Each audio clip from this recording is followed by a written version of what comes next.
Hello learners, our topic for this session is all about compound sentence. So I have here two examples. The first one is, God give us lights and we should give thanks to Him. As you can see, God and Him are in red colors. God is in capital letter G simply because it starts in a sentence. But why Him? It starts with capital letter H. Him can be found at the end of the sentence because Him is referring to God, and God is a supreme being. Even word God can be found in the middle of the sentence or at the end of the sentence. It should be in a capital letter. So we have here also the italicized word, which is and. An and here is a coordinator or a connector of two simple sentences. And is called conjunction or coordinator. So let us proceed to number 2. We need sunlight, and plants and animals need it too. As you can see here, we are also using the coordinator and, because and is used to join two related ideas.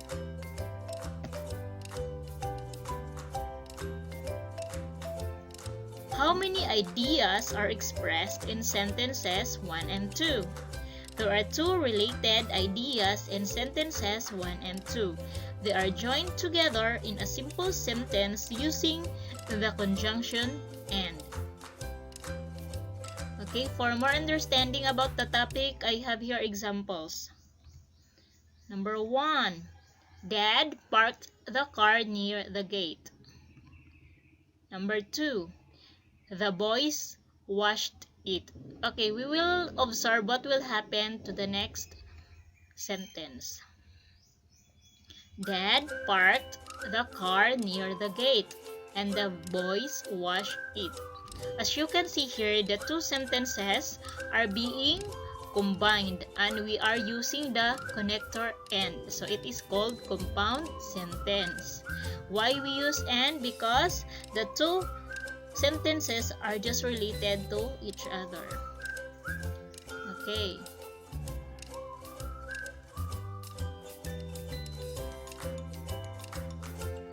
So, let's proceed. In compound sentence, there are things to remember. Two sentences with related ideas may be combined to form one sentence. What is compound sentence? A compound sentence consists of two or more simple sentences joined by coordinators. Examples of the coordinators are and, or, but, for, not, yet, and so. And is used to join two related ideas. But is used to join two contrasting ideas. And or is used to show choice. So, ayan. Okay, we have here exercises. Of course, the directions are given also. Combine each pair of the sentences to form a compound sentence. The first one is done for you. Write the sentences in the comment section. Thank you. So I also give you the coordinators for you to be used in making compound sentence. Okay, number 1. The spaceship landed. And the second sentence, a strange creature got out. Okay, we will find out what coordinator being used in making a compound sentence. The spaceship landed and a strange creature got out. So in here we are using and because it is used to join two related ideas. So number 1, the answer is given, and 2 to number 9, it's your turn to answer.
For those who are new to my channel, please don't forget to subscribe, like, comment, and share.